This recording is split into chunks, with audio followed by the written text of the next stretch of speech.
So, Mr. President, you gave the federal government till Friday, the 22nd of September. You say if they don't meet your demands, they risk another round of industrial arrest on that day. I suppose the 21-day ultimatum you gave them will expire on Friday, the 22nd. So where are we? What are those demands that you've made? Well, you can see that it was the National Executive Council of the NLC that gave that ultimatum. And for clarity, the National Executive Council is composed of all the states in Nigeria and 54 industrial unions in Nigeria. And they met and took that decision. So it wasn't your decision? No, it was the personal decision. So my duty is either to implement it or step aside. So, and I'm trying to, in fact, the NAC, the NLC, will just make sure it is implemented and report back to the NEC. So if at the end of that Friday, the NEC will be further directed on how to engage this process. So that's where we are. Some of the things we have followed them, like the warning strike of 2 days, to say that we are serious about this. This is a signal. But I hope that the government will do something, even if it's remaining 1 hour. I like the way you smile, because a lot of people are saying that you are being antagonistic to this new administration. It's only done, let's say, 100 days in office. They've inherited all this, even though they are from the same party. But could it be because maybe you are a supporter of the candidate of the Labour Party? After all, you're the president of the Labour Congress. And it's because you're unobedient. You are being hostile, and you're not, you're not even prepared to give the government any leeway to stabilize before doing any of these things you're demanding. If the Labour Party had won this election and had tried this, the case would be worse. There's a big difference between the Labour Party as a party and the NLC as a Labour Center. There are over 30 people who are in the National Assembly from the Labour Party. None of them is a trade union. I repeat. Labour Party is a party that was formed to do things different from the right-wing political parties, whether APC or PDP. Parties where you must pick a form with 100 million, and we workers, we don't have that amount.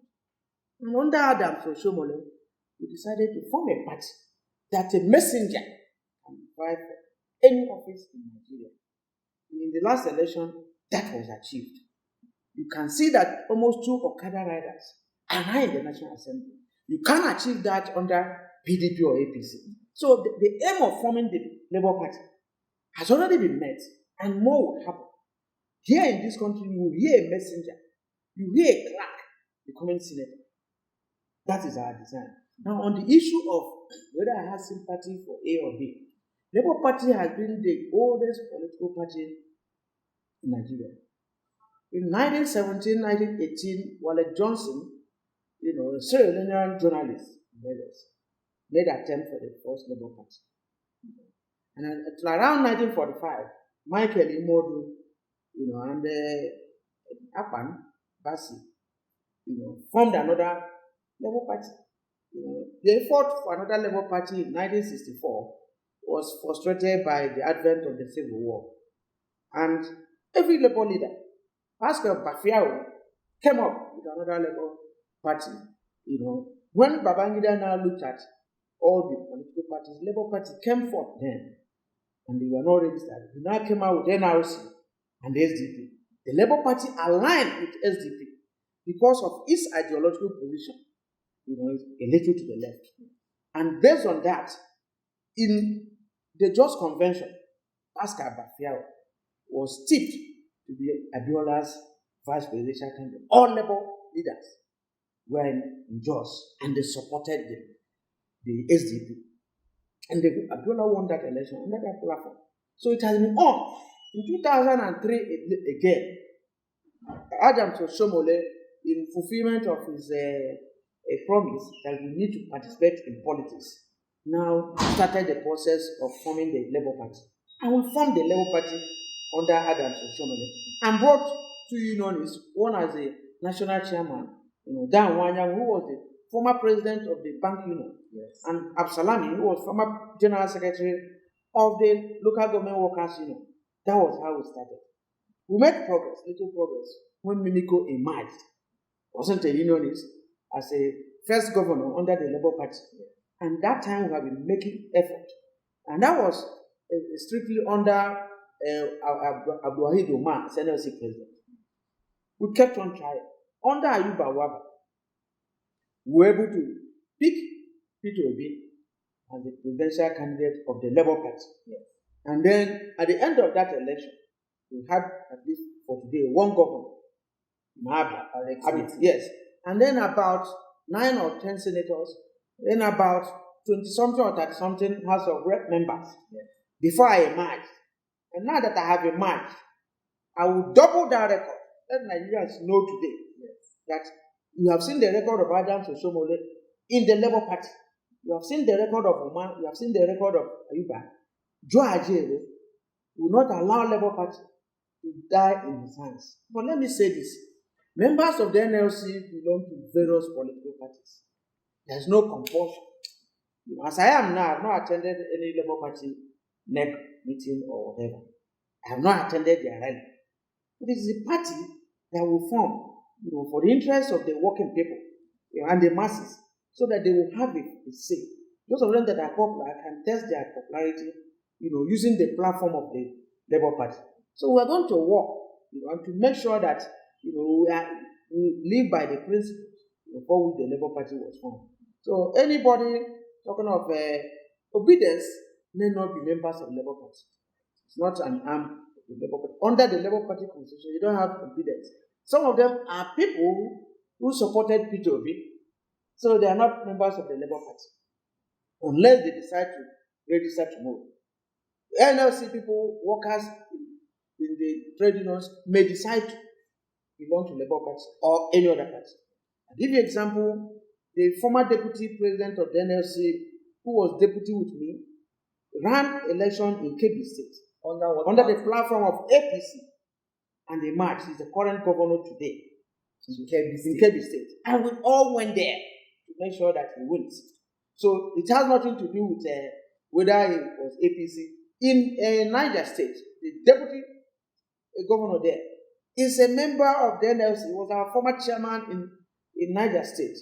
So he emerged. We gave him all the support he needed to emerge. Now, the first alliance the Labour Party had, with ACN and Alliance for Democracy, was in Edo first time. And that was the alliance that produced Adams Oshomole. Today, we have not had alliance to any other party, but we are seeing the noise everywhere. As NLC, who are the custodians, of the Labour Party, we don't have apology to anybody. We don't want things to continue the way. Until Labour Party wins the seat here and we do things differently, we will not rest our hopes. And that is clear. It doesn't matter how people blackmail us, wherever you are, which other party you are, your obedience and alliance to the Labour Party as a baby of the NLC is there.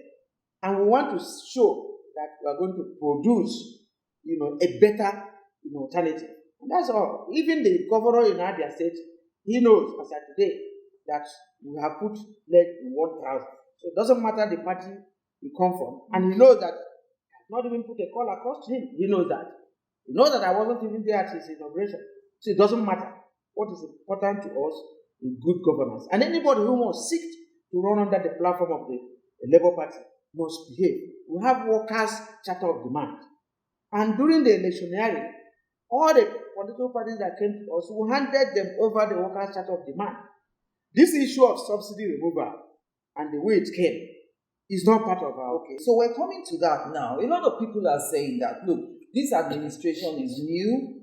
They've just done over 100 days, even though it's the same party. But you haven't even given them time to settle down. with all these demands, you want wage awards, you want tax exemptions, allowances to public sector workers, reduction of cost of governance, provision of buses that use compressed natural gas, all these things. You haven't given this administration enough time to stabilize before making all these demands.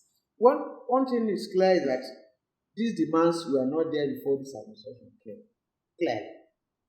Because when you go and fetch a maggot invested firewood, you are inviting, so yes, that's what happened. On the first day of this administration, they touched that very core that is the basis for survival of Nigerians. That subsidy is gone. Yes. Now, when they say subsidy is gone, if you want the following the NLC, they didn't make a comment. We wanted to know what the implication of subsidy is gone. Yes. And I think Mr. President sent for me and the TUC president, and we discussed. And we said, what's the meaning of this? Because we didn't want to react to something that we don't know. Yes. And he talked and talked. I think it was a TUC president that asked him that the money, the fallout from this subsidy, we were going to use it to do some social investment. And Mr. President told us that there's nothing coming out of there. It is a dry well. You can't give what you don't have. Then we were surprised. So, in other words, the saving from the subsidy he said is not coming. Yes.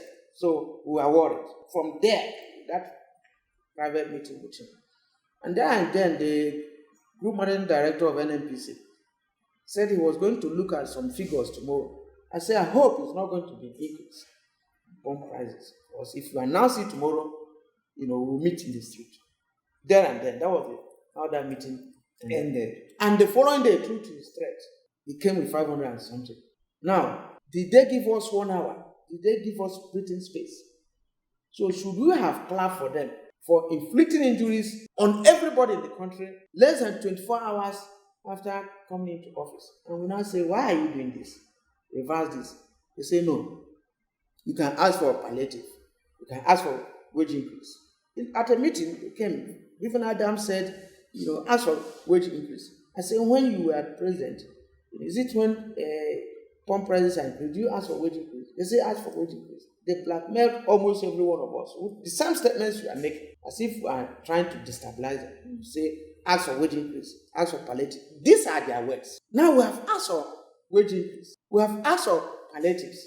The same people that say ask for this are not doing it. Now we are getting to the point of, it's either we do this, yes, or we will reverse back to status quo. So all these things are within their purview. They're on their table. Majority of the countries in the world, even if you increase prices of bread, you try to increase it by even 100%. This one was almost 200%. A crisis in that country, you won't be able to contain it. But I've managed this one up to now, that people are blackmailing us. And the worst thing that could happen to this government is for us to leave it to the Nigerian people to pursue. What they will see will be worse than what happened during the NSAS era. Because it doesn't have leader, nobody is protesting, there's nobody to be invited for a meeting. So what we are doing more or less is to save them, because they have to step up. You see Nigerians, even in this office, workers come to work on Monday. They will not go till Friday. They will because eat, of cost of yes, transport. they will eat, take their bath, everything, and maybe Friday they will go and come again. Why are you talking about productivity? Some of them have been trying to blackmail us that if we go on strike for 2 days, productivity is affected, the economy suffers. The governors, majority of them have reduced work to 2-3 days in a week. So those 2 days, people are not coming to work. Productivity is not affected. The economy is not affected. Now, they have legislated into existence. And to look into it, the government has made a mess of what could have been called palliative. They gave some states some trucks of grains, as if we are pigeons that eat grains. Fowls. Rice. Yes, rice. Yes. As if that was what the government of Nigeria is trying to reduce us to. Give them grains of rice to eat like pigeon, pick it on the ground. Or are we going to use grains of rice and wheat to pay for transportation, to pay for school fees, to pay for electricity tariff? All these things have jumped up. That's their approach. They equally took whether 5 billion or whatever to the governors. Now it is a political affair. There are some rice bands that are coming up in the name of palliatives that are coming in the logo of political parties because of elections, especially those of them going for election in November. And at the second meeting after our rally, I told Mr. President that if you release this money to the governors, we will not account for it. We will not know how it happened. Because even under Buhari, monies were released to them for those of them that couldn't pay salaries. Yes. And they still diverted it. I thought that we would have learned one or two lessons. If you have released 5 billion per state on CNG buses alone, or even electric buses alone, you will see a situation that even an average worker or ordinary Nigerian farmer at the end of the month will be saving close to 15,000 on transportation. Yes. If you do that, the economy will move. People will move from one place to the other. You don't have up to 4 million Nigerians that are under the public service employment, but we have over 200 million Nigerians moving on. So what are those policies and measures you will take that will affect all of them? The people in government don't seem to be interested in it. The organized private sector employ more people than what the government employ. No one kobo has moved in there. And until government takes a directive or takes a step, the organized private sector, the informal sector, the multinational companies will not do anything. And then we can, because of maybe the 4 million or 3 point something million in the public sector, then continue to, grind the economy. That people couldn't go to work again. Companies are folding up. So this is where what we are doing is important. The government has to show leadership, especially as it will affect the other sectors of the economy. Not these ones that you say, I'll give you this amount. Yes. Those ones, what happened to them? If we reduce it to that issue alone, then there's a problem. We have to take some measures, that every Nigerian, because every Nigerian will board a bus, from one place to the other. If you have a CNG, driven bus system in Nigeria, you will see that where they are charging 500 naira, they can't charge more than 200 naira. The same thing with electric. Yes. So now for 4 months now, 29th will be 4 months. We couldn't do any of this. Even within this country, since 2021, we had an agreement with Innocent Motors to produce CNG buses. And he has mass-produced a certain asset. And his is hybrid. If you don't have CNG, you take PMS. They have been producing it. Nobody has said, let us start with even that one. Fine. Or even 5 or 6 or 10%. It won't take government more than 2 months to import CNG buses. And with all the import waivers, in this country, so that we start something. So no effort has been made. And we're talking about even this issue of cash transfer. We have not really looked at, are you transferring it? Who are the real people? Are you giving it to the governors, to share to their party members and all that? Nothing has happened. They have refused to even hold meetings. The first time they asked us was 8 weeks. 8 weeks passed, nothing. Another 4 weeks passed, nothing. And we'll be here. Our members are dying and suffering.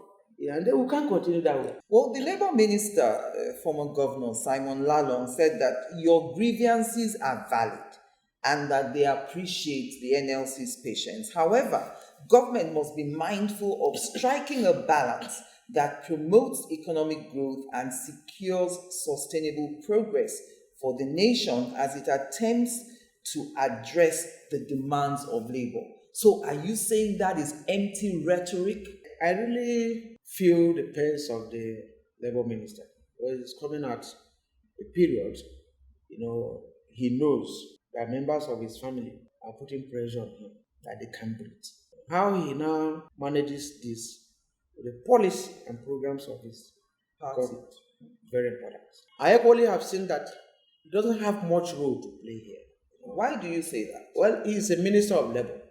Like we have strike notice, he has a duty to invite us to conciliate between labor and the federal government. That's where his job stops. He can't give us wage award. He can't give us CNG buses. Even on the issue of the time that the refineries will be ready, he doesn't have control of it. But if we want to go on strike, it's easy to say, please don't go on strike. And he is playing that role very well. This is beyond him. So I feel that the ministers for budget, finance, petroleum, all the ministries, they should come together so that we address this. Yeah. Because they seem to have promoted abortion before pregnancy. We should have looked at what would be palliative first, before announcing this. Now that you have announced this and the problem has come up, I think they should be obedient enough and that is show some level of humility to sit down, and to eat the pie, so that we can move forward. Yes, and but comrade, people will say that this removal of subsidy, it wasn't President Tinubu's idea. It was already an idea floated from the administration of President Buhari, and we all knew that at least by the 1st of June, this thing was supposed to end. So it looks like somebody has come in now and is carrying the load of another person. No. You see, government after government, this issue of subsidy has been pending. Even Buhari, by the time he came in 2015, yes, attempted to and say he has removed it. But you can see that subsidy does not die. Each time they remove it, next time they will tell you they want to remove subsidy. And it has been a gimmick, Now, when Tinubu came, it wasn't actually 1st of June, it was end of June. Buhari made provision up to the end of June. Now, it was left for him to determine how he would manage it. Previous governments have managed it. It was equally left for him between June 1st to June 30th to have looked at the after effects, the side effects, so that we'll have a very peaceful transition through that process.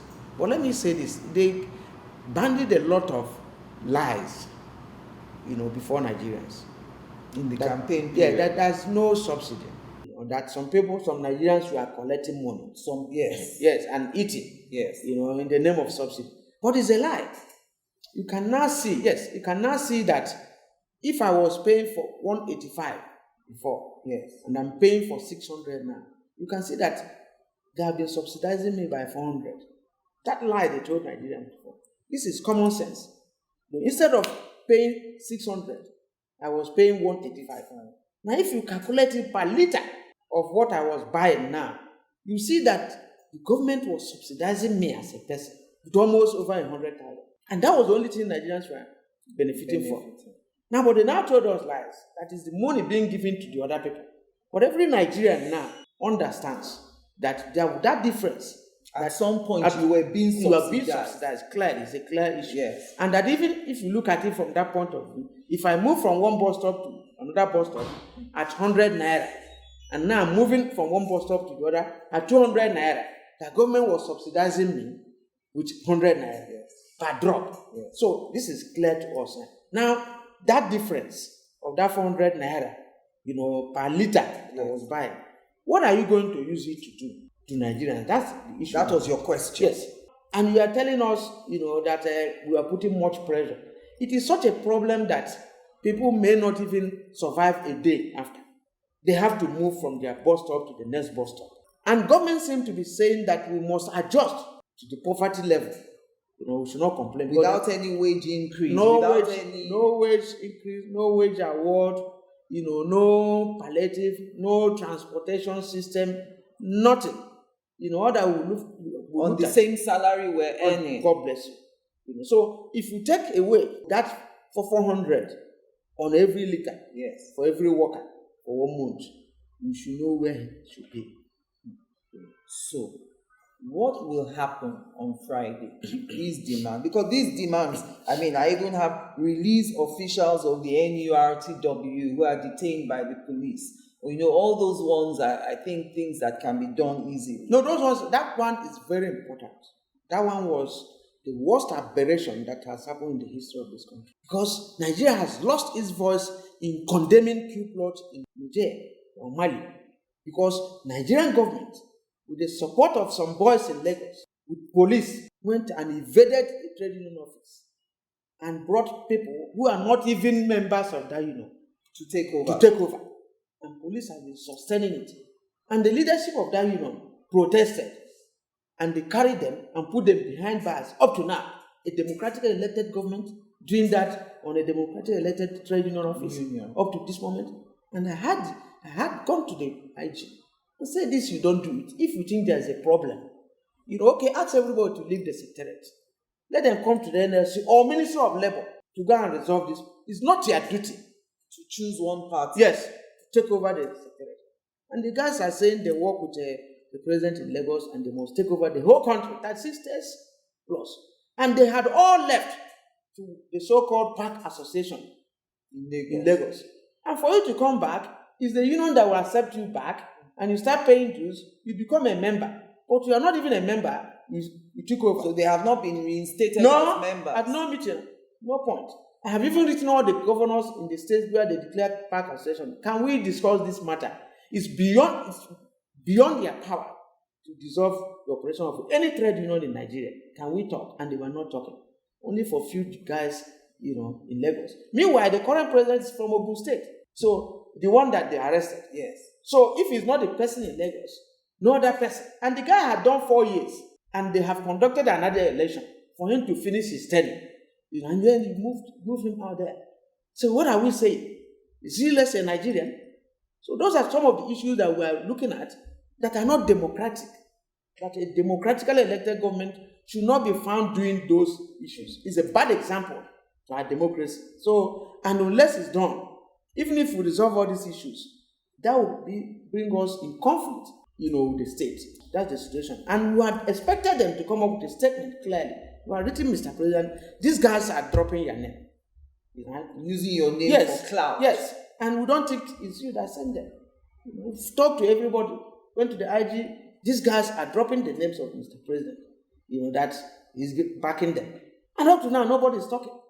And it's not good. All of us must work to protect the office of the President of the Federal Republic of Nigeria. On Friday, the 22nd, these demands are not met. What next? The NEC, will give further direction. Of course, the direction has been given already. If on this date, this is not done, the right, and it's good we understand this so that the courts will understand it better. My right to wake up this morning and say I will not go to work cannot be legislated anywhere. To say that the court say you must go to work. It is better these things are negotiated and amicably resolved. Injunctions don't solve this matter. If you give injunction that I must work and I don't want to work, I don't see how you can enforce it. You can't force it. Fine. So it's important. And I don't think that they insist that they will not do anything. Yes. They have done something. We met with the Minister of Labour. I wouldn't know what they are planning, whether they are working towards it. But if that day comes, we'll go back to our drawing board and see how best to address it. Thank you very much, Comrade Ajetunmobi.